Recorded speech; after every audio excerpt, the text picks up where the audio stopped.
A whirlwind of a few days, moving back to the States. So you could imagine a lot of logistics to take care of and packing and moving. But no, I'm excited to be here. This is my second session essentially. It's really hot, so I'm adjusting to the heat. But I'm happy to be here. I'm excited. Everyone's been very welcoming, and it's a beautiful club to be a part of, and a great setup for us to be successful. All right, we'll go with one question each and a follow-up. Please raise your hand if you have any questions. We'll begin with Laurel Fowler. Thank you, and welcome to Cincinnati. You got a nice introduction on Saturday, a good game for you to kind of be introduced to the city. Chris Albright had mentioned you had a chance to visit the facilities before at some point in this process. My understanding was maybe it was a couple of months ago. I was wondering, were you sold on the project here at that point, or what was it that made you decide that this was the right move? Yeah, I think it was in June when I was on holidays in New Jersey. We've been in contact since then, and I'm not gonna lie, it definitely sold me more than if I hadn't had to come here, because I didn't obviously know what to expect.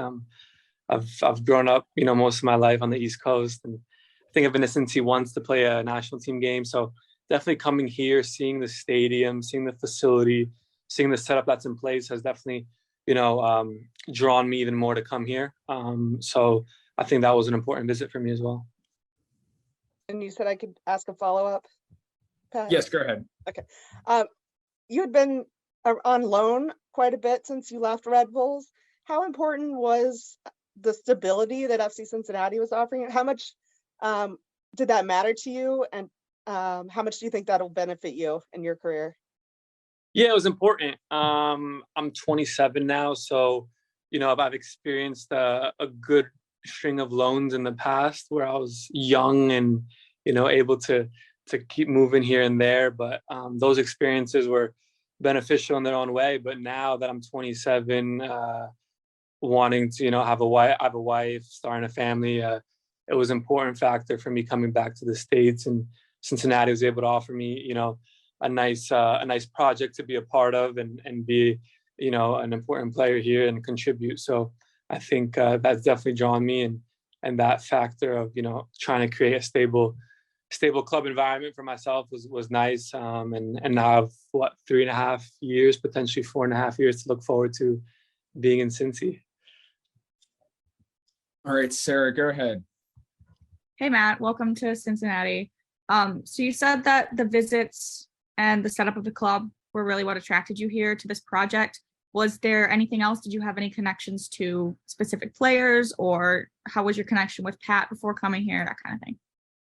Yeah, I obviously knew Pat beforehand, being a part of the national team. I think it was like about 2017. I think he was assistant under Bruce. So I've known Pat since then. But then obviously, having phone conversations with Chris, and then them, inviting me out here in June, and then meeting with them, seeing the facility, seeing the stadium, having a dinner with Chris, meeting Jeff as well, and then having dinner with Pat gave me a good feeling around the club that this is a nice place to be, and the club is growing. And honestly, we have everything here to be successful. So once preseason happened and time started ticking towards the end of the window, we were able to come to an agreement, and everything worked out. But I kind of knew, since that visit, that this was definitely a place that can make sense for me and the stage of my career where I'm at. And it all came to fruition. So now we're here. Mm-hmm. And then my follow-up, what did you think of the backline's performance against Philly on Saturday? I think it was good. I think the whole team played really good. You can see that Philly was in first place. So, it was a massive game, a massive 3 points, because you see how tight the table is. From like, what is it, 4th or 3rd to like 11th is like a 3 or 4 point gap, which is pretty incredible. So it's important to win home games first and foremost, and and obviously it gives us a lot of confidence now because Philly was first place. So to beat a team like that at home with quite a convincing win was quite impressive. So hopefully we can build on that this upcoming week. All right, thank you, Sarah. Charles, question and a follow-up if you have one. Great. Hey, Matt, this is Charlie Bowman. I write for MLSsoccer.com. It's a pleasure to speak with you today. So my first one is, I know this is a really big question, but when you look back over these 5 years, I just wondering if you could kind of take stock and share a little bit of what this experience with Chelsea and being overseas has been like for you. And maybe you mentioned there are some benefits, but it sounds like it maybe had a physical or a psychological toll. And like, where have you even been? Like, where have you been living? It seems like you've been kind of a nomad. And what has that been like for you personally? Honestly, like if I look back at it all, like it's been quite a ride, and I'm very thankful for it because one, I've been able to live in so many different countries, play football, my passion, in so many different countries, meet so many new people, so many like lifelong friends that I'll always have, and teammates and people within the clubs that I played at, and as well as, you know, immersing myself in new cultures, new places to live, and learning. Like last year I was able to learn Spanish, so that's obviously a big plus. So I wouldn't change it for the world. But ultimately, look, you know, when I left Red Bull, I was 20 years of age. I had a good year that year. We were able to win Supporter Shield, and everything worked out, and there was a lot of interest from me. And when Chelsea comes calling, when Mourinho calls you and you're able to meet with him in London, you're not going to say no, really. You know, it's a dream, and it was a proud moment to be wanted by a massive club like that. So when I went to Chelsea, I went straight into the first team. I think people sometimes forget that. I went straight to the first team as a 20-year-old from America, and was able to be a part of, you know, a world-class club like that with world-class players. You know, learning from John Terry, learning from Gary Cahill and Ivanovic, you know, Costa, Fabregas, all these top players, and being thrown in the mix. I was able to play a few games. Was under interim manager, and then ultimately when Conte came in, when you look back, I had to go on loan. I was a 21-year-old kid from America that had 40 professional games under his belt in MLS, and then making that massive jump to Chelsea. You know, I've kind of missed my development here. So I had to go and take a step back and go out and play football matches, go out to a league where I was able to get an opportunity to showcase myself. And I was able to do that in Holland. I went to Holland for 2 years, played in Vitesse, where we were able to win a trophy. So we were an important team in Holland. We were fighting for top 5 every year. I think we were able to get 5th and 6th. I'm not sure. I think 4th, 5th, or 6th. I don't remember exactly. But we were able to win a cup. So I was able to play for a team that, you know, won a trophy, which is important as well in Europe because it's not an everyday thing you can be able to do. I was able to play Europa League. I was able to, you know, garner about 75 professional European games in Holland. That was a massive plus. I was able to establish myself with the national team at the time. So everything was going well. Then obviously my next move was, I'm going to blabble a bit, just give you a background of everything so you guys understand. Because some people, you know, a lot of you guys don't understand. Everyone thinks, oh, you go on loan, you know, oh, it's not, you know, it's not the right development path. But but realistically, it is. You know, I'm taking steps to climb back up the ladder, and that was the development process in all this. And once I've essentially outgrown Holland, I was able to secure a move to France. France started off brilliantly. I was at a big club in Nantes, where there was a new coach that wanted me. Ultimately, I was playing every game in the beginning, and we weren't getting results, but I thought I was playing well. I had good statistics. Everything was going well. That coach got sacked.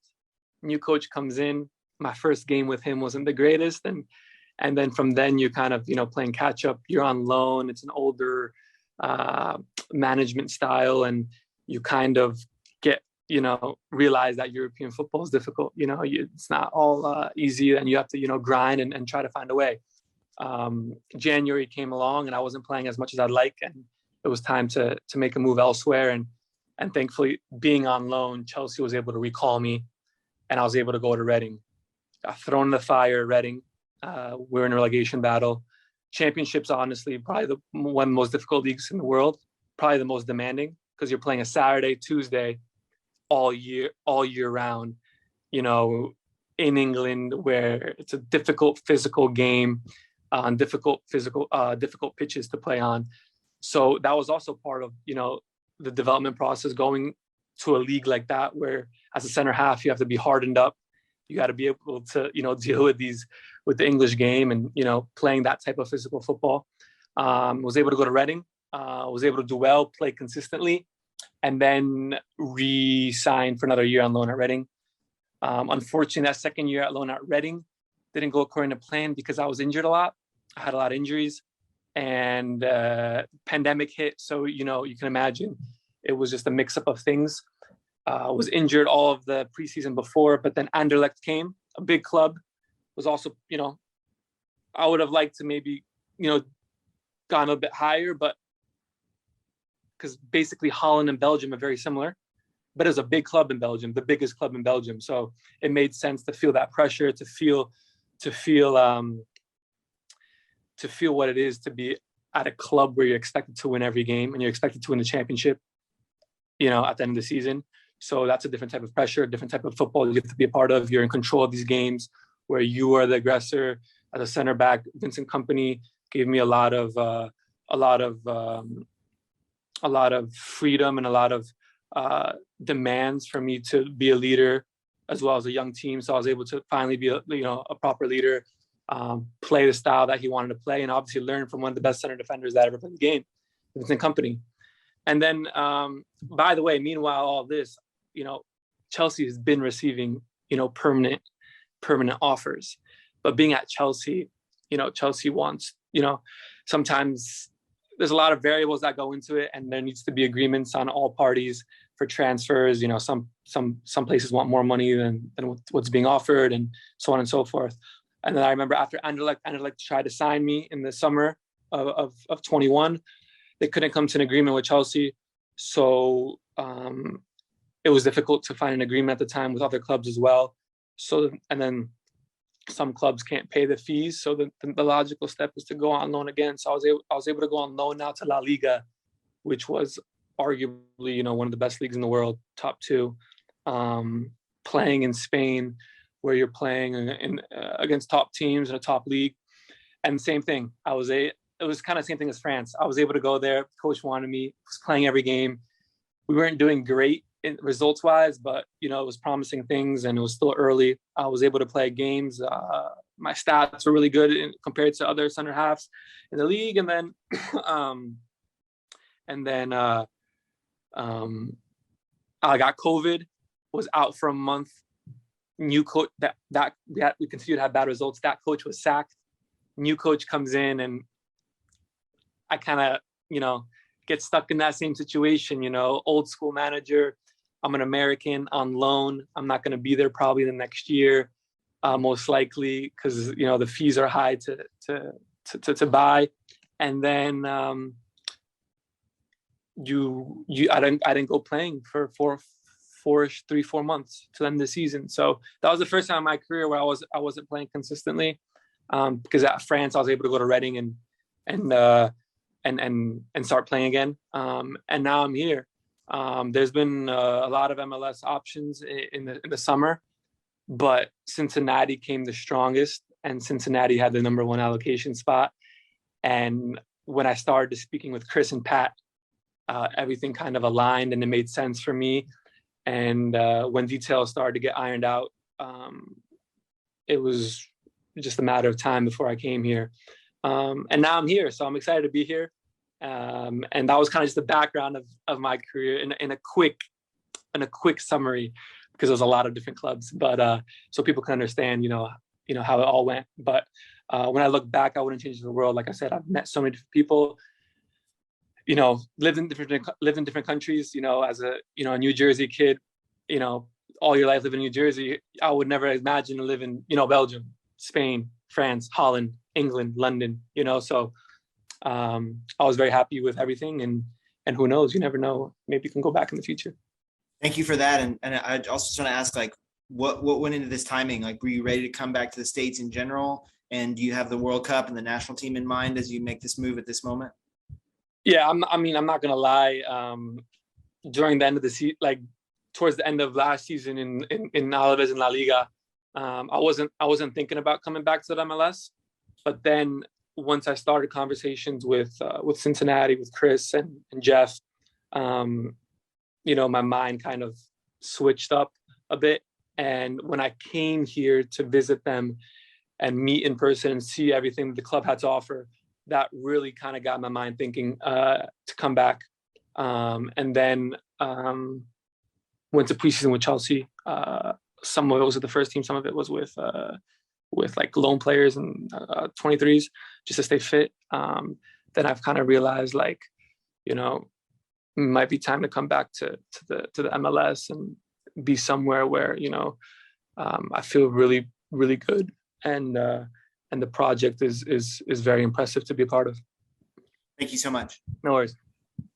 Gary Miller, did you have a question? I don't know if he's still on the call.